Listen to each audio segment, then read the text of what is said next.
Bonjour, je m'appelle Swanny, bienvenue du côté de chez Swan, le podcast où l'on s'intéresse au trauma et à la manière dont il influence notre rapport à nous-mêmes et aux autres. Chaque semaine sera l'occasion de questionner nos évidences et de pourquoi pas retrouver la naturalité de notre présence au monde. C'est chaque semaine sur Spotify, c'est parti! Bonjour tout le monde, bienvenue du côté de chez Swan. On reprend la conversation aujourd'hui sur l'univers ô combien complexe du cerveau humain. On a vu déjà l'impact que le trauma laisse sur notre cerveau, les effets physiologiques de ces événements sur notre corps. On a également étudié la différence entre notre identité post-trauma et notre essence réelle. Et aujourd'hui, je pense qu'on peut affiner encore cette conversation en s'intéressant à la manipulation psychologique. Alors je m'appelle Swanny Kanga, donc je suis auteure, animatrice de cet espace et aussi coach en développement personnel. La question donc du jour c'est la suivante. Qu'est-ce que la manipulation et comment s'en protéger? On va essayer d'adopter une approche neutre. Ce n'est pas un épisode pugilat contre des relations houleuses qui nous auraient laissé un goût amer. D'ailleurs, lorsque je reçois des personnes en coaching qui sortent de ce type de lien d'emprise, à leur grande surprise, on observe que l'autre tire beaucoup moins les ficelles dans ses expériences que nos croyances sur nous-mêmes. Je pense pour ma part que l'angle de la manipulation est plus parlant que celui du manipulateur. Si vous dites gare au manipulateur, bien que l'idée soit bonne, on parle d'un danger à l'extérieur, là-bas, flou, redoutable, difficile à cerner, alors que lorsqu'on parle de manipulation, on bascule dans l'action. On a les leviers, on peut comprendre sans jugement ce qui en nous-mêmes est compatible avec ce type de traitement. Donc ce n'est pas un épisode sur la victimisation des personnes manipulées, c'est un épisode, c'est un hymne à la puissance personnelle qui débouche de toute manière sur une incompatibilité de fait avec ces tactiques de manipulation. Alors naturellement, pointer du doigt une relation, une personne à un moment donné de notre cheminement peut nous aider à reconnaître qu'une violence a bel et bien eu lieu. Et ensuite, l'idée, c'est de continuer notre cheminement en s'intéressant à ce qui en nous est exposé, poreux, sensible et qui, une fois identifié, peut être traité. Et dans cette approche, la puissance, elle est dans le camp de la personne qui opère ce changement sur elle-même. Et moi, j'ai parfois l'impression que la manière même de parler de manipulation crée une espèce de disproportion avec la réalité.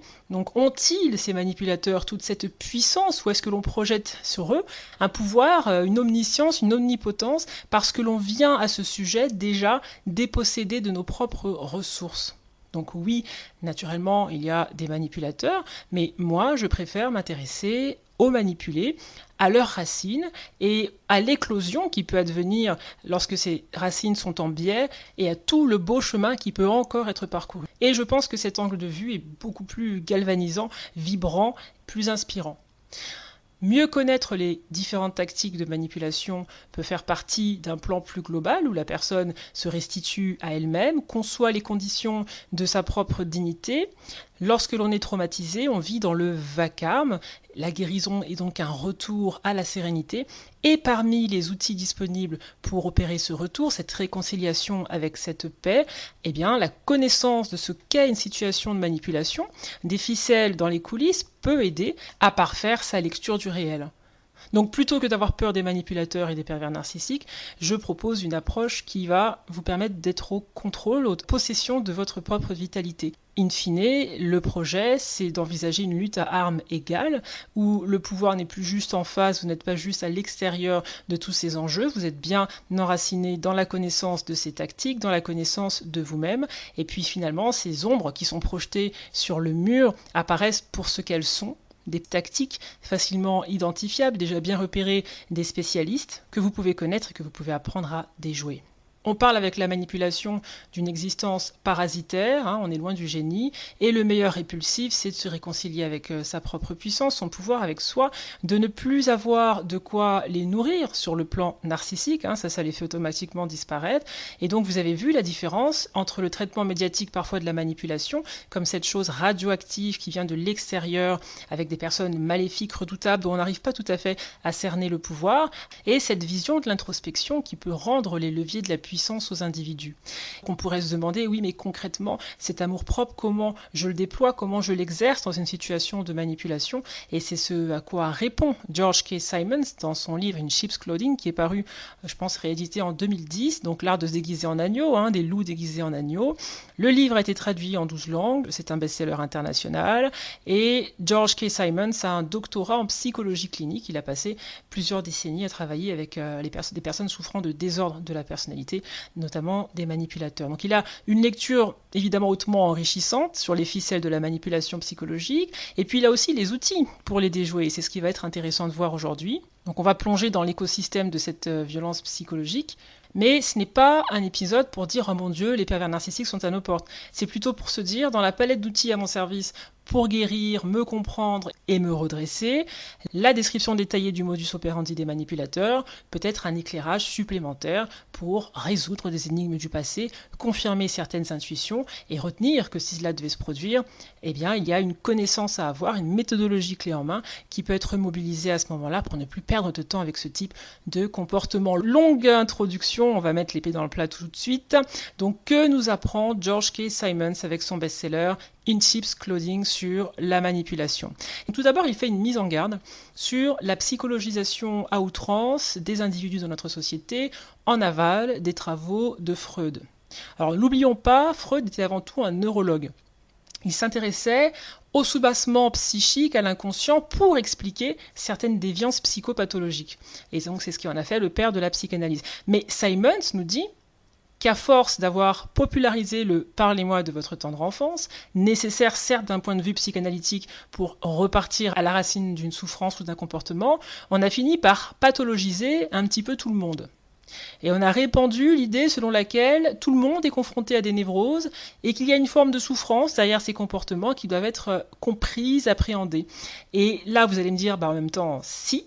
Et Simons nuance tout ça en disant que ce n'est vrai que des individus souffrant de névrose, c'est-à-dire d'individus qui ont des troubles affectifs et émotionnels, mais que cela ne s'applique en aucun cas aux manipulateurs, aux personnalités perturbées, qui agissent non pas par trauma, mais parce qu'elles le désirent. Et là, il met les pieds dans le plat. Face à un manipulateur, rentrer dans l'empathie pathologisante revient à commettre une erreur, puisque vous cessez de jouer votre rôle qui est de vous protéger vous, même lorsque votre petite voix d'ailleurs vous dit qu'il y a un problème, parce que vous avez peut-être cette lecture sociétale qui veut que les personnes agissent d'une certaine manière à cause d'un trauma, à cause d'une souffrance. Et ce que le docteur Simons nous dit, c'est que les manipulateurs, qu'il appelle disturbed character, des personnalités perturbées, veulent satisfaire leurs instincts. Et c'est la seule raison pour laquelle ils font ce qu'ils font. Et c'est intéressant lorsque c'est une personne qui a un doctorat en psychologie qui nous le dit. Il dit que ça n'a rien à voir avec le fait d'avoir tué le père ou non. Ils le font parce qu'ils aiment le faire. Et j'ai trouvé cet avertissement ô combien intéressant à placer en amont de cette discussion. Donc Simons nous dit que notre personnalité, c'est une manière d'interagir avec le monde. Elle est influencée par la génétique, les hormones, le tempérament, notre biochimie, notre environnement, tout ce qu'on a appris de nos expériences, et puis finalement, elle n'évolue pas vraiment avec le temps. Notre personnalité nous renseigne sur la manière dont on réagit au stress, par exemple. Et avec Freud, on a appris que les névroses, c'est pas juste ces affections émotionnelles, c'est également ce qui nous rend civilisés. Puisque ces névroses nous empêchent de faire tout ce qu'on voudrait, de répondre à nos instincts, il faut les voir comme des conflits à l'intérieur de nous-mêmes qui vont inhiber nos comportements sociaux. Sauf que l'immense différence entre le névrosé et le manipulateur, c'est que le névrosé est un problème pour lui-même. Il a des peurs qui le limitent et tout cela va rarement à l'excès, alors que lorsqu'on a un désordre de la personnalité et qu'on est un manipulateur, c'est tout autre chose. Ce sont des personnes, dit-il, qui poursuivent leur but au détriment des droits et des besoins des autres, et que cela ne les affecte en rien sur un point psychologique. En d'autres termes, le docteur nous dit que la catégorisation est assez rapide à faire. S'il se rend lui-même malheureux, il est névrosé. S'il rend tout le monde malheureux autour de lui, c'est un manipulateur. Et Simons insiste réellement sur cette distinction qu'il juge cruciale. Il ne faut vraiment pas faire d'amalgame entre une personne qui est en souffrance, qui a une névrose et qui va exprimer des comportements, et une personne dont le plaisir est tiré de l'action de phagocyter la paix intérieure des autres, leur liberté. Dans un cas de névrose, dit-il, l'anxiété joue un rôle majeur dans le développement de la personnalité. Elle va alimenter plein de symptômes de détresse. Et donc ça, c'est ce dont on parle dans le podcast, la conscience hyperactive, l'ego qui n'est pas souvent à sa place, une capacité excessive à se culpabiliser et à ressentir de la honte, et puis plein de mécanismes pour se protéger de cette douleur. C'est des personnes qui ne se sentent pas désirées, pas aimées, et qui vont chercher à se faire accompagner pour gérer ces conflits émotionnels, pour réparer une estime abîmée ou insuffisante. Et donc il recommande une thérapie orientée notamment sur les insights, on en avait parlé, des insights dans l'épisode précédent. D'un autre côté, ce qu'il appelle donc ces disturbed characters, ces personnalités troublées, ces manipulateurs n'ont pas l'anxiété au centre de leur comportement. Et les plus extrêmes d'entre eux n'ont même pas de conscience. Ou alors une conscience sous-développée. Donc on n'est pas du tout dans le même registre. Ils ne savent pas éprouver de honte ou de culpabilité. Ils refusent de faire des concessions aux demandes de la société. C'est le fameux « je suis comme je suis, c'est comme ça et c'est pas autrement ». Donc ce sont des personnes qui s'aiment, qui aiment ce qu'elles sont tout à fait confortables avec leur manière d'agir, même lorsqu'elle fait souffrir les autres, et ces individus ne cherchent pas d'accompagnement à moins d'y être forcés. Leur estime est démesurée, et on n'est pas dans l'idée de surcompenser pour être jugé adéquat, non, ils se moquent réellement de toute condamnation sociale. Et leur comportement est certes automatique, mais il est surtout conscient. Et c'est, je pense, pour ça qu'il marque la différence avec les névrosés et qu'il a mis en propos liminaire qu'une névrose ne conduit pas à être un manipulateur pathologique, parce que les manipulateurs ne font pas les choses de manière inconsciente, mais bien consciente. Ils sont conscients, mais ils résistent au changement. Ils résistent à l'idée de changer de croyance, raison pour laquelle ils ont besoin non pas d'empathie mais de confrontation, de correction. L'auteur dit « ils ne pensent pas comme nous » et leur approche est très différente de celle des personnes névrosées. Donc on a dit ce qu'ils ne sont pas, des névrosés, donc là on l'aura bien compris, l'insistance a été mise. Certains n'ont même pas de conscience dans les cas les plus graves. Mais alors, que sont-ils? Sans surprise, le docteur Simons nous décrit ces personnes comme étant self-focus, auto-centrées. Elles ne pensent qu'à elles-mêmes et en aucun cas à la façon dont leur comportement va affecter les autres. Possessives aussi. Tu dois faire ce que je veux. Ton rôle est de me plaire.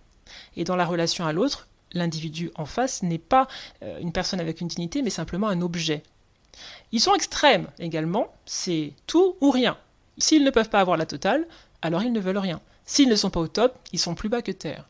Et si vous n'êtes pas d'accord avec eux, vous ne respectez pas leurs opinions. C'est plus qu'un désaccord, c'est un irrespect. Donc il n'y a pas de compromis dans cette configuration.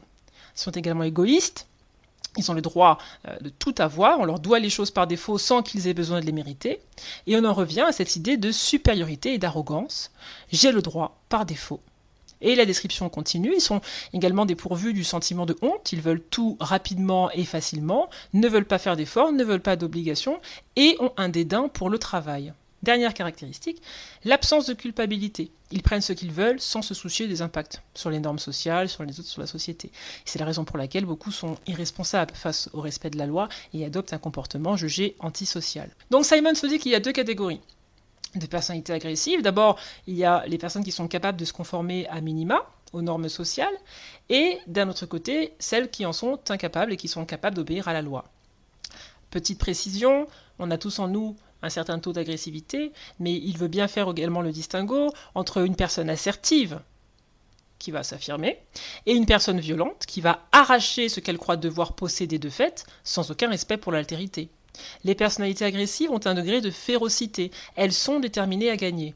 Donc il n'y a pas de peur, il n'y a pas d'inhibition. Le désir, c'est de la domination. Et évidemment, ce qui suit, c'est le dédain pour ceux qui sont considérés comme faibles, inférieurs. Donc ils partagent la plupart des caractéristiques des narcissiques, puisqu'ils ont une assurance et un nombrilisme total. Mais à l'intérieur de la grande catégorie des manipulateurs, il y a des sous-catégories, et on ne pourra pas toutes les voir aujourd'hui. Je revois au livre du Dr Simon. On aurait pu parler plus précisément des sadiques, des prédateurs, des psychopathes dissimulés. Et toutes ces catégories ont un degré de dangerosité différents. Leur point commun en revanche, c'est que ces personnes constituent un challenge pour leur entourage, et peut-être même, nous dit l'auteur, que certains parmi eux ont manqué d'autorité fiable en grandissant, et que ça les a rendus hyper vigilants et paranoïaques, mais beaucoup ont envie d'agresser quand même lorsque dans leur parcours, on ne retrouve pas ce chemin traumatique.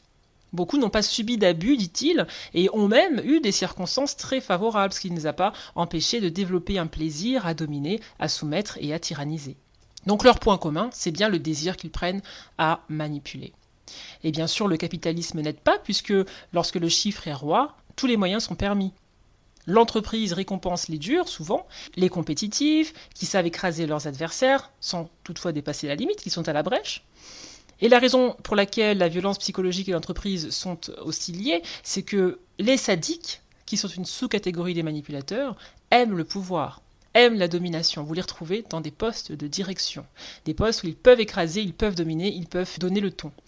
Donc ils aiment voir leurs victimes en position de vulnérabilité et infliger de la douleur. Et pour ceux qui ne prennent pas spécialement plaisir à infliger de la douleur, eh bien le motto c'est surtout de gagner. Si quelqu'un doit être blessé, ça fait partie des dommages collatéraux. Et puis on va très rapidement passer sur les prédateurs agressifs de type psychopathe et sociopathe qui n'ont pas de conscience. D'abord parce qu'il n'y en a pas beaucoup, heureusement, et que leur modus operandi c'est de se dire je suis supérieur, donc que l'être inférieur soit une proie est tout à fait normal. Je vais le charmer, je vais être extrêmement compétent dans la manière de le faire, étudier sa vulnérabilité, mais ensuite je n'aurai ni remords ni regrets. Le chef, c'est moi. Donc tous ces types ont des points communs, on l'a dit, c'est la position de domination et de pouvoir. Ils ne ressentent pas de honte, ils plient la vérité pour ne pas avoir la responsabilité de leur comportement. Et on confond un peu tous ces types parce que leurs caractéristiques sont similaires, ils ont les tendances les uns des autres. Les narcissiques ont aussi un ego hors norme et ont un sens du tout mais dû. Alors ils exploitent émotionnellement les autres parce qu'ils comptent sur eux pour obtenir ce qu'ils veulent tout en étant convaincus de leur supériorité. Dernière catégorie sur laquelle on va passer rapidement et ensuite on passe aux tactiques, c'est celle des agressifs dissimulés qui ne pratiquent pas le conflit ouvertement. J'ai trouvé cette catégorie intéressante. Donc là, on est plus dans la subtilité. Ce sont des personnes qui n'aiment pas apparaître comme agressives. Elles vont anticiper la résistance que vous pouvez leur opposer et contourner les choses de manière beaucoup plus sournoise. Elles veulent gagner, avoir le pouvoir sur les autres, mais tout en restant cordiales, polies, charmantes, séductrices, maîtriser l'art de paraître bien. Elles vont pourtant sans scrupule capitaliser sur les faiblesses des autres, par surprise, au moment où vraiment vous ne vous y attendez pas, et pour elles, la bataille ne s'arrête jamais réellement. Les autres sont juste des pions dont il s'agit d'exploiter les faiblesses, avec un certain degré de cruauté, et toujours avec le sourire. Grand 2, les tactiques des manipulateurs. Alors, le champ lexical de la tactique du manipulateur, c'est celui du déni. Une personne normale va adopter également le déni comme un mécanisme de défense naturel, nous dit-il, contre la honte, contre l'ego, contre les attaques faites à notre ego. Sauf que on pense à tort que tout le monde ressent de la honte et de la culpabilité après une erreur, alors que les manipulateurs non. Les personnes perturbées n'ont pas de mécanisme de défense qui va les protéger de la honte, mais plutôt des mécanismes qui vont leur permettre d'assouvir leurs désirs et de solidifier la résistance qu'ils ont aux normes sociales. Donc ils n'ont pas de sens sain de la honte, ils sont conscients et leur mécanisme de défense, c'est de se détacher de la responsabilité de leur comportement. Donc nous, on va utiliser le déni pour se protéger d'un événement douloureux, mais eux n'ont pas envie de se confronter aux autres de manière non agressive, et même si les gens ne sont pas à l'aise avec leur comportement, eux le sont. Ils ne veulent pas se soumettre aux standards de conduite des autres, ils ne veulent pas changer leur style, donc ils doivent convaincre l'autre que c'est l'autre qui a mal jugé, que lui est innocent et que l'autre doit reculer. Et pour cela, il faut nier, nier et encore nier. Mais ce déni n'est pas une prise de conscience, c'est une lutte, c'est une tactique. Il est conscient et son déni n'est qu'une manipulation pour se sortir d'affaire. Et si vous le confrontez à plusieurs, en lui disant « si, tu as fait cela », il va vous répondre, dit le docteur « ok, mais l'autre l'a bien cherché. Il était sur mon dos toute la semaine, il était normal que je pète un plomb. » Donc il n'y a pas de douleur dans cette confession, il n'y a pas de regret, c'est une espèce de demi-admission, et il continue de refuser de se soumettre, par principe, juste par défiance. Donc il sait ce qu'il veut, il veut vous faire douter l'autre camp, il va vous dire « j'ai jamais dit ça, j'ai jamais fait ça », donc le déni masqué va mettre l'autre sur la défensive, et on verra que dans toutes les tactiques, c'est vraiment ce qu'il recherche, de vous mettre sur la défensive. Lorsque vous êtes sur la défensive, vous basculez, vous êtes hors d'équilibre, vous perdez l'équilibre. Lorsqu'on est sur la défensive, on se bat mal. C'est celui qui apporte le premier coup qui est le maître du jeu. Donc la défensive, c'est quelque chose qu'ils exploitent énormément. Alors c'est parti, on bascule dans les tactiques de la manipulation. Parfois, ils les utilisent en rafale, au point que l'on ne se rend même plus compte à quel point on est manipulé. Et la liste n'est pas exhaustive, mais voici les principales tactiques utilisées par les manipulateurs. Tactique numéro 1, minimiser. Dire que son comportement n'est pas aussi mauvais que cela, qu'on en fait tout un flanc pour rien. C'est une tactique qui différencie le névrosé du perturbé, puisque le névrosé aura tendance à catastrophiser, alors que le manipulateur aura tendance à trivialiser pour que les autres se sentent injustes, trop durs dans leur jugement. Ils vont dire « je ne crie que lorsque tu ne me soutiens pas ». que lorsque je suis stressé ou fatigué, mais c'est pas si grave. Ils vont minimiser en disant je l'ai touché une fois mais je l'ai pas frappé. Et parce que le docteur est conscient de ces tactiques, lorsqu'une personne est dans son cabinet, il lui interdit de dire juste et seulement. Parce qu'il a bien conscience que l'idée derrière ces mots, c'est de contrôler l'opinion de l'autre. Eux sont confortables avec ce qu'ils ont fait, tellement confortables qu'ils veulent convaincre l'autre que tout est ok en minimisant leur action.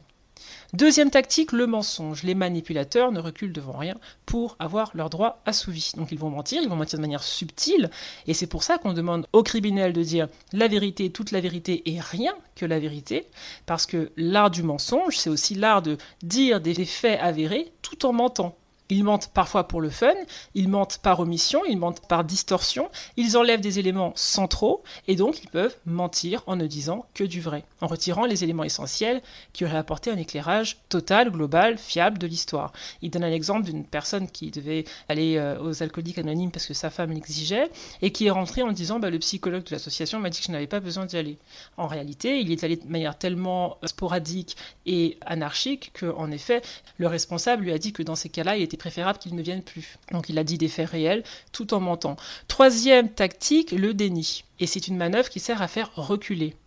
Il convainc de la pureté de son intention, même s'il sait tout à fait qu'il n'est pas honnête. Mais il nie avoir été agressif, ils vous disent que c'est vous qui interprétez telle chose alors que c'est faux, et l'idée c'est de retirer l'obstacle que vous mettez devant eux, donc le déni.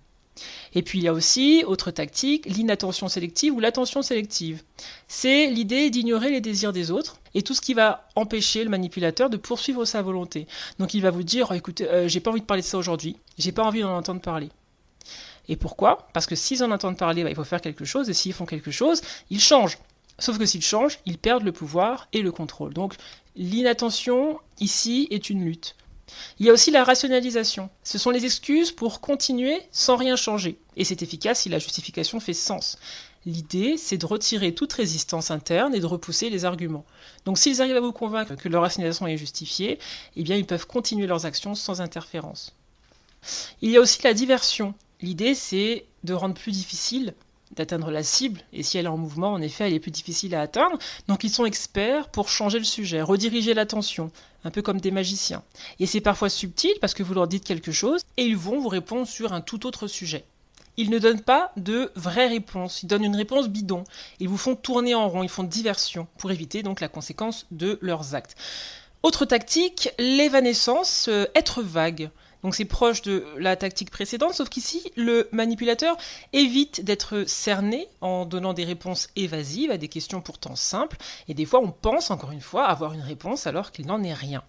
Et puis il y a la tactique de l'intimidation masquée, où il vous rend anxieux, inquiet, il contre-attaque avec une forme d'intensité, et l'idée c'est encore une fois de vous mettre sur la défensive, donc ils vont vous intimider avec des menaces directes ou indirectes. Ils vont dire par exemple que ce sera dur de retrouver une relation, ou un travail, ou une lettre de recommandation, de perdre son statut social, donc ils vous placent dans une position de faiblesse, et tout cela sert donc à constituer une menace masquée ou non. Et la tactique préférée de l'ensemble des manipulateurs, c'est la culpabilisation. C'est aussi une manière de les démarquer des névrosés, puisque une personne névrosée a donc une conscience saine qui est capable de ressentir de la honte et de se sentir coupable, alors que eux non. Et leur manière de soumettre, c'est de faire douter, avec de la culpabilité.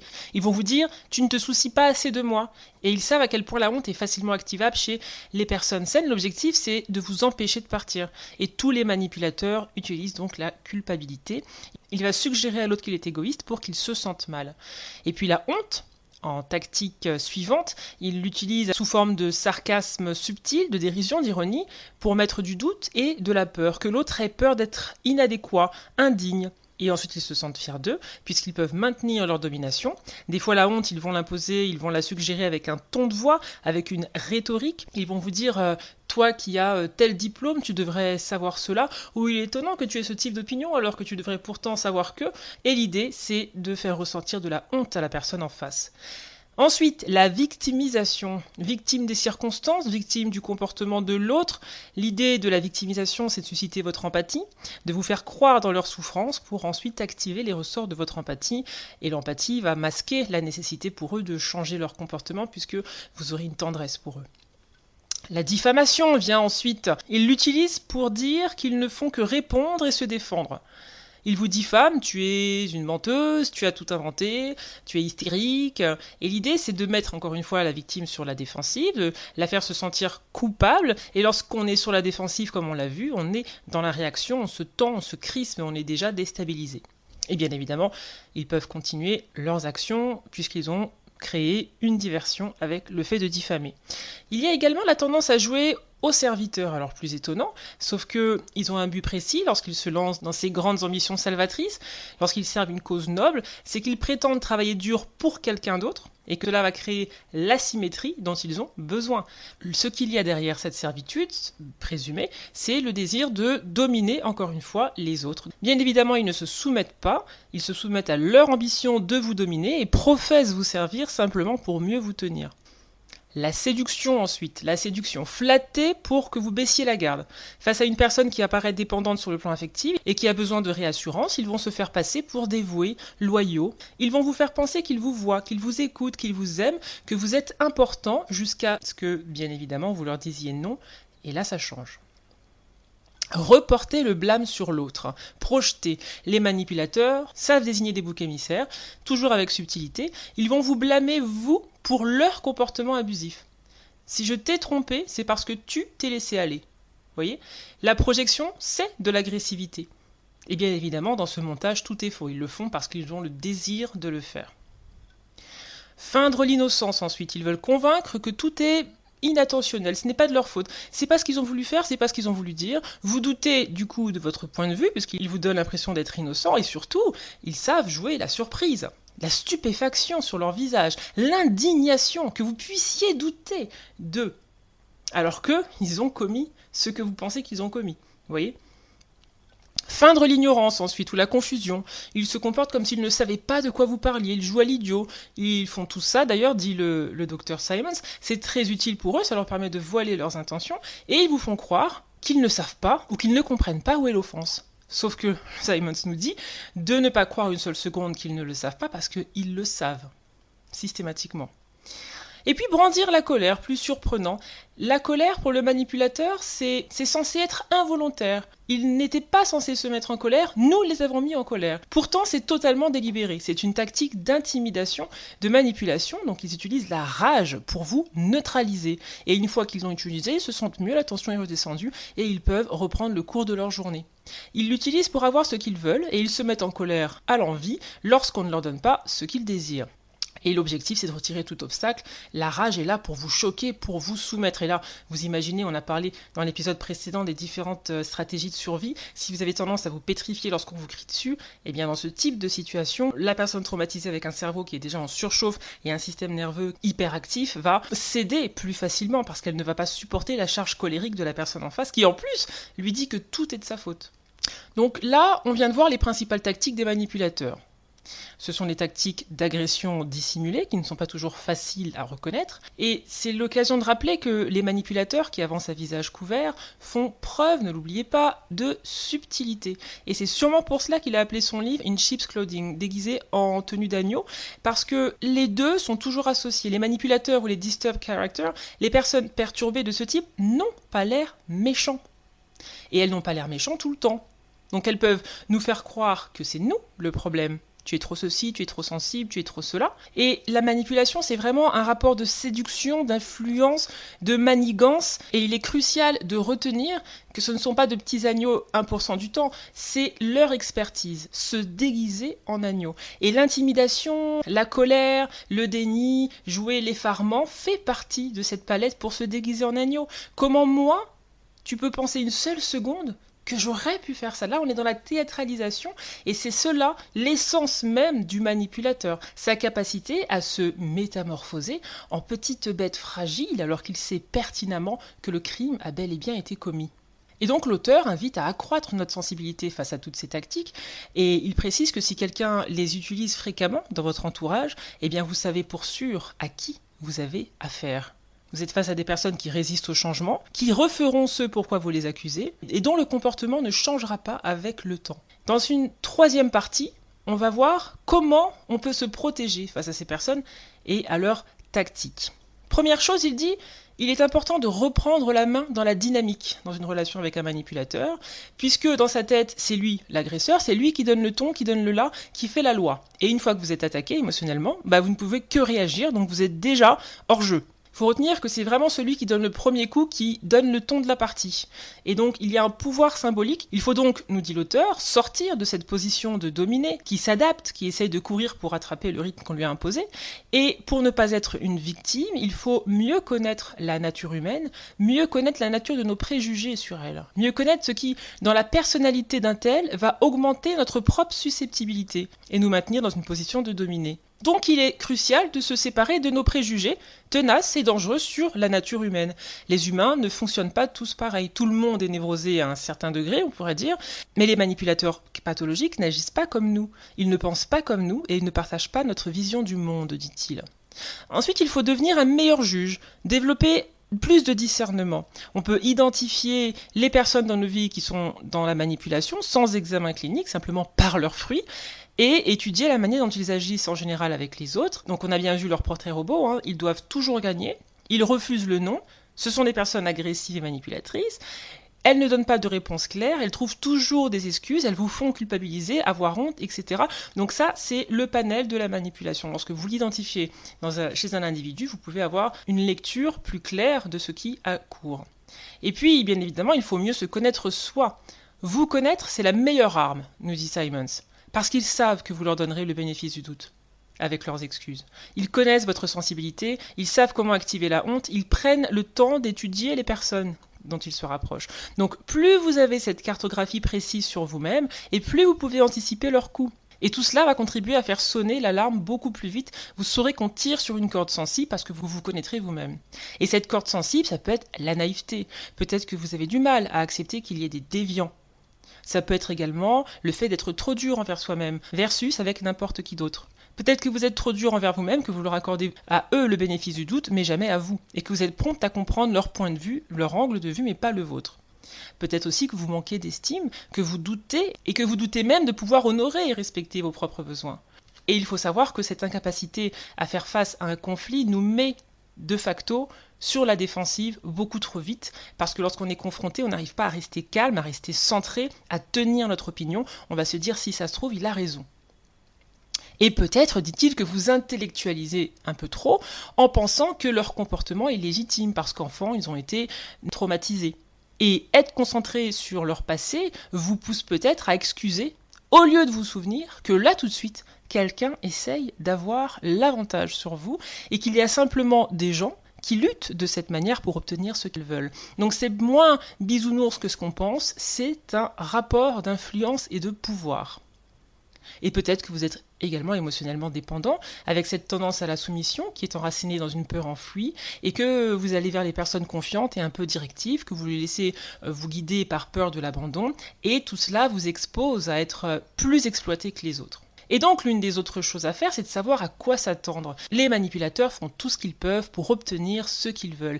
Il faut donc apprendre leurs tactiques pour mieux les détecter. Et il insiste pour dire qu'ils luttent pour ce qu'ils veulent et ne répondront donc jamais à ce dont vous avez réellement besoin. Ils vont plutôt vous faire croire qu'ils ont mal et que vous êtes coupable. Ils vont lutter pour préserver leur liberté, mais que, in fine, tous les chemins mènent à eux-mêmes. Et donc il faut éviter de s'épuiser dans des batailles qui sont perdues d'avance. Vivre avec un manipulateur, c'est se battre constamment, douter, se remettre en cause, être gaslighté, au point d'en être parfois déprimé, trop déprimé pour penser clairement. Essayer de faire changer les manipulateurs, dit-il, c'est investir son énergie dans quelque chose qui nous dépasse. Et ensuite, la colère, la frustration et la dépression, de toute manière, nous retirent notre force vitale. On n'a plus la force de se défendre dans cet état. Et son conseil, c'est donc d'investir son énergie là où elle se trouve. Il faut investir son temps et son énergie dans sa propre puissance, dans son propre comportement. C'est ça qui va nous permettre de retrouver confiance, parce qu'on a les leviers d'action. Et il faut prendre la responsabilité de changer son propre regard. Mais lorsque l'on est drainé, évidemment, il est difficile de voir ce que l'on doit changer, et on veut que l'autre change, que l'autre paie, mais les victimes d'abus doivent voir leur victoire, leur libération, dans l'investissement sur elles-mêmes, sur leur attitude. Et pour cela, certaines règles peuvent aider sur le chemin de ce pouvoir personnel retrouvé. Et donc, stratégie numéro 1 face à un manipulateur que l'on veut confronter, n'acceptez aucune excuse, nous dit-il. Ne prenez en compte aucune rationalisation qui servirait à justifier l'agressivité ou le comportement en question.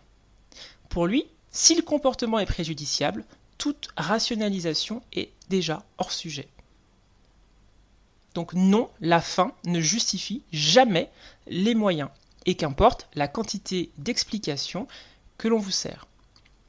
Ne les acceptez pas, dit-il, les manipulateurs veulent maintenir une position qui ne leur revient pas, et lorsqu'ils vous expliquent pourquoi ils vous abusent, ils refusent la décence de changer de comportement et veulent simplement vous forcer à abdiquer.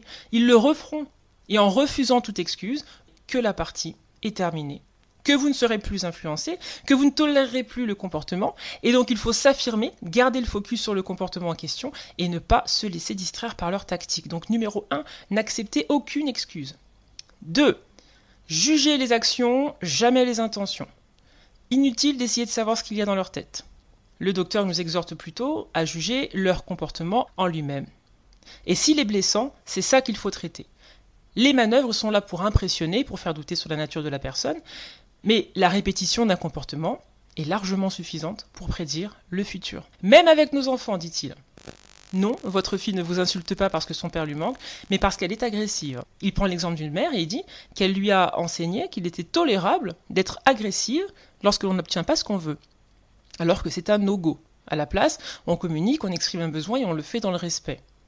Donc inutile de juger les intentions, les actions suffisent.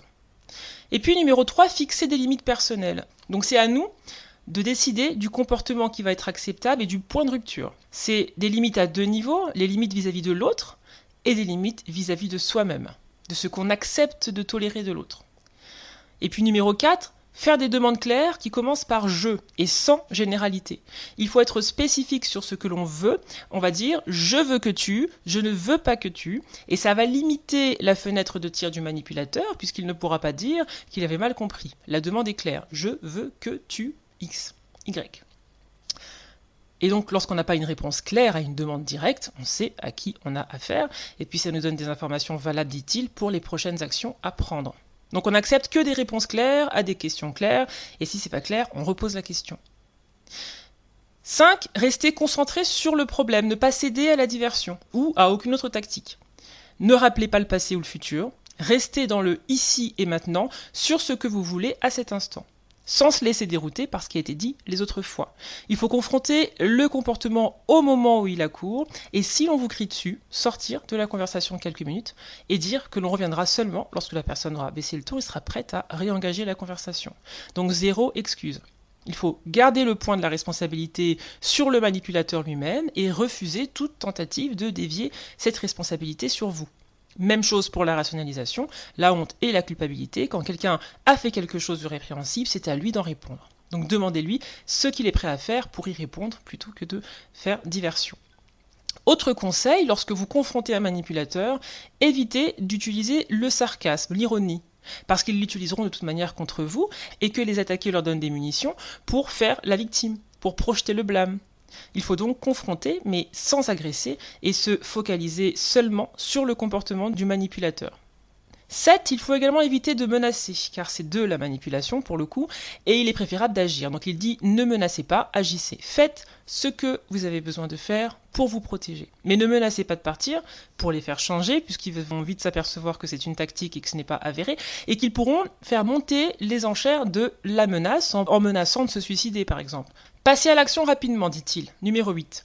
Lorsque vous êtes dans une dynamique de manipulation, il est plus facile de sauter d'un train qui vient de partir que d'un train déjà en marche. C'est pareil avec les manipulateurs, une fois qu'ils sont en vitesse de croisière, il est plus dur de les combattre. Donc, il nous conseille d'agir dès les premiers signes d'une tactique, d'une asymétrie dans une relation, et de sortir immédiatement de la position de dominer pour envoyer un message fort à l'autre, que l'on est là, que l'on est coriace et qu'on ne lâchera rien. Numéro 9. Parlez en votre propre nom. Utilisez le jeu.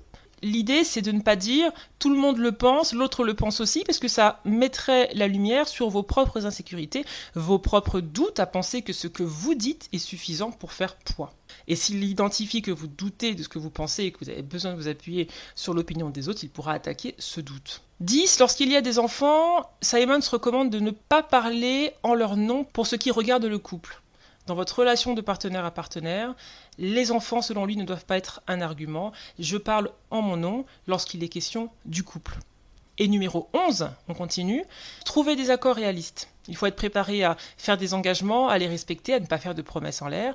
Et lorsque vous négociez, il propose quelque chose de super important, proposer des arrangements où les deux parties sont gagnantes. Selon lui, c'est l'un des outils les plus puissants contre un manipulateur, puisque ça l'aide dans son besoin de gagner. Ils ne veulent pas que vous gagnez, ils veulent gagner eux. Donc soit ils gagnent et vous perdez, soit vous gagnez et ils perdent, mais ça enclenche un phénomène de lutte et de conflit. Donc s'ils perdent, vous devez perdre.